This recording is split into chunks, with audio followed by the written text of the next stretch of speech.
And welcome back. Suspected militants have killed at least 21 civilians in an overnight attack on a village in Eastern Democratic Republic of Congo. Local human rights groups have blamed fighters from the Allied Democratic Forces for the attack.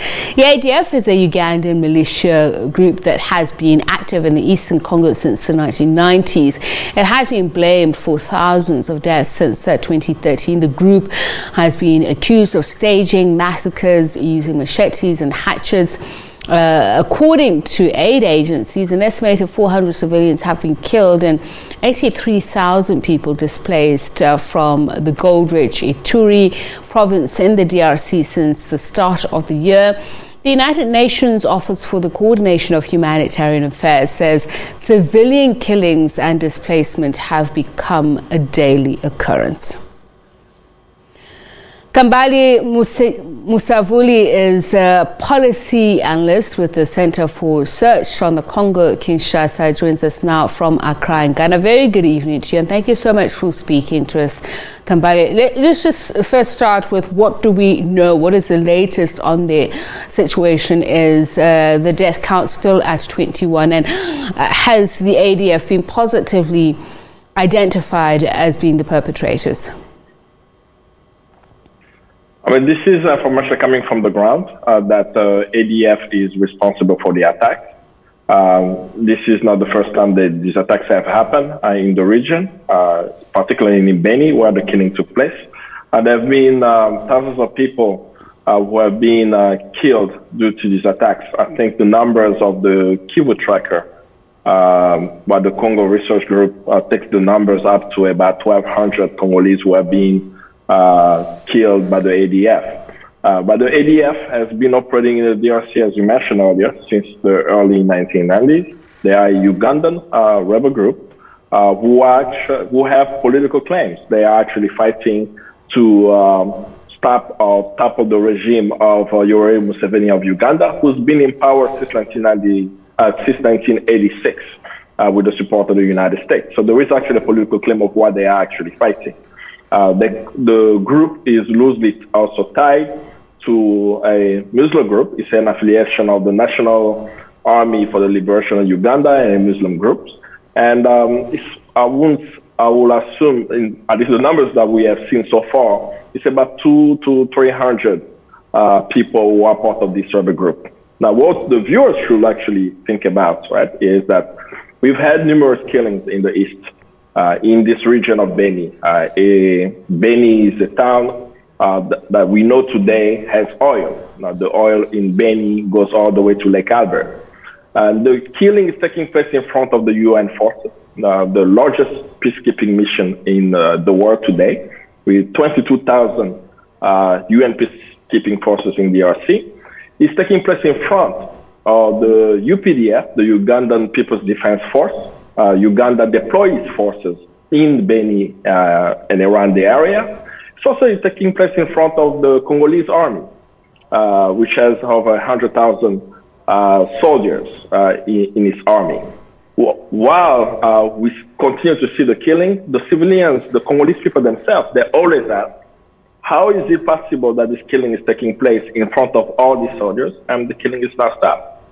In our research center, we are clear that the killing is a method of depopulation of the area, of displacement of the population in Beni, and we're seeing increased militarism just right beside where the oil is. And we've seen similar issues, be it in Afghanistan and in Iraq, where civilians are killed and no accountability is taking place to stop the killing of the civilians. I mean, as we mentioned, that civilian killings, civilian rapes, civilian displacement has become a daily occurrence in the eastern parts of the DRC, and as you have mentioned, it is right in front of peacekeepers, the National Defense Force of the DRC, and as you mentioned, Uganda deploying about some thousands of troops in December in order to undertake operations against the ADF. What is your sense to learn? Why is this the case? What are the people of the eastern part, Ituri province in particular, so vulnerable when they are, quote unquote, surrounded by peacekeepers or forces who are there for their protection? If we focus on the ADF, we will lose the historical narrative of what has happened in the region.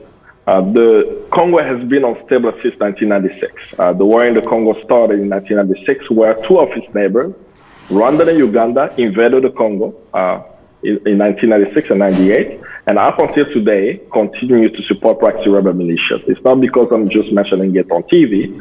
There are numerous reports for Human Rights Watch from even the UN group of experts who publish reports twice a year documenting the militia groups and the advancement of negative forces in the DRC. There has not been an accountability for these nations. So today I'll be talking about ADF, tomorrow I may be talking about another rebel group, right? But the fundamental reason why the Congolese population is being massacred in the eastern part of Congo is that they live on the land rich of minerals. In the case of Beni, there is oil. Everyone wants this oil. So while we are spending time talking about the ADF and the killing of 21 civilians, no one is discussing that right in Beni, we have Ugandan military building a Uganda military base. And this probably will be historically on the African continent the first time an African nation is building a military base in another African nation. Right? That is happening as we speak. So Congo is rich of minerals, our populations are being displaced, and the way to end this conflict for Congolese is very simple. We have a problem of recidivism of violence. It's happening because there is no accountability for the killing. How can we bring accountability? Justice. Can justice come to the Congo? Absolutely. Right? We have mechanism for that. The Congolese population are calling for an international tribunal for Congo so that perpetrator of violence yesterday can be held accountable. If that takes place, it will give signals to any rebel group that there is seriousness to it. And we actually have a judgment for the International Court of Justice as we speak right now. The International Court of Justice has already found Uganda guilty of committing war crimes in the DRC and have demanded that they pay $300 million of reparation. So looking into the external factors of the conflict in the DRC, we bring us closer to peace, rather than the ragtag rebels who we're not discussing how the weapons is getting to them. They have sophisticated weapons, and we're not discussing how UN, Uganda, and all the military forces. I even forgot to mention the U.S. Special Forces are also in the same region at the moment, as they have labeled this rebel group as connected to ISIS, and he has pushed the United States military to also be there. But while all of them are there, Congolese are still being killed, and for us, it's a question of justice to hold the perpetrator of violence accountable, and it will stop the cycle of violence in the DRC.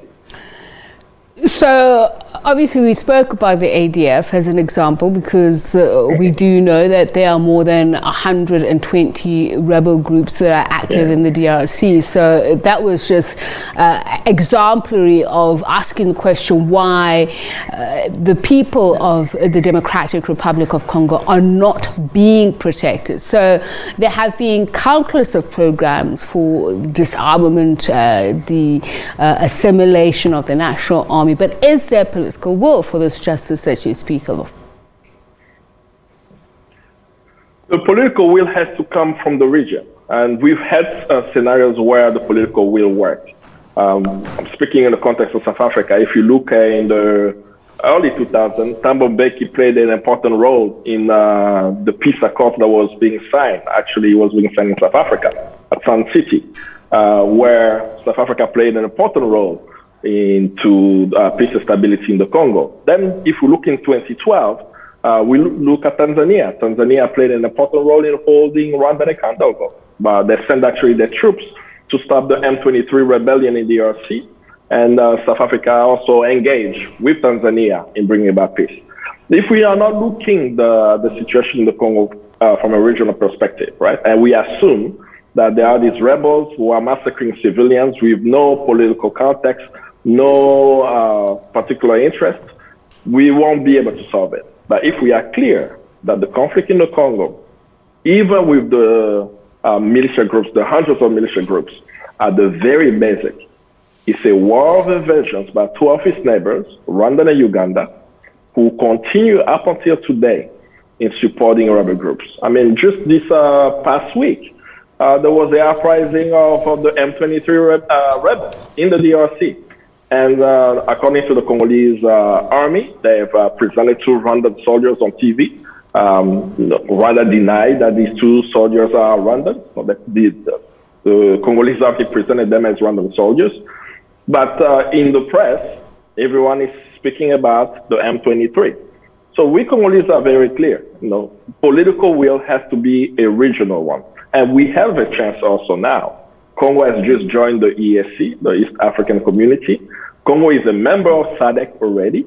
Congo is also a member of the CAC, the Central African body, that when countries in this region are actually looking at the situation in the Congo, just as the Face of Africa was yesterday, saying, we are demanding that the country of 100 million people have peace so that Africa can develop. The negative forces, as I mentioned, Rwanda and Uganda, will stop doing what they're doing. If we don't do anything close to that, we will discuss rebel militias, and I think even some of the people in the press are speaking about they are connected to Islamist fundamentalists, when the United Nations themselves have already debunked this information that there is no connection whatsoever with the ADF and ISIS. Yet that's what's being pushed. So regional solution will be putting pressure on Congo's neighbors and calling for what the Congolese people are calling for, which is an international tribunal for Congo. What would be the benefit or the reason behind pushing such a narrative of the Islamization of these quote-unquote rebel groups? And just talk to me about the regional prospects for peace. You mentioned a short while ago that Uganda is building an army base in the Democratic Republic of Congo. Surely that should raise the ire of Rwanda. Indeed, but let's think about it. Congo is a sovereign country. That should raise the alarm of anyone around the world.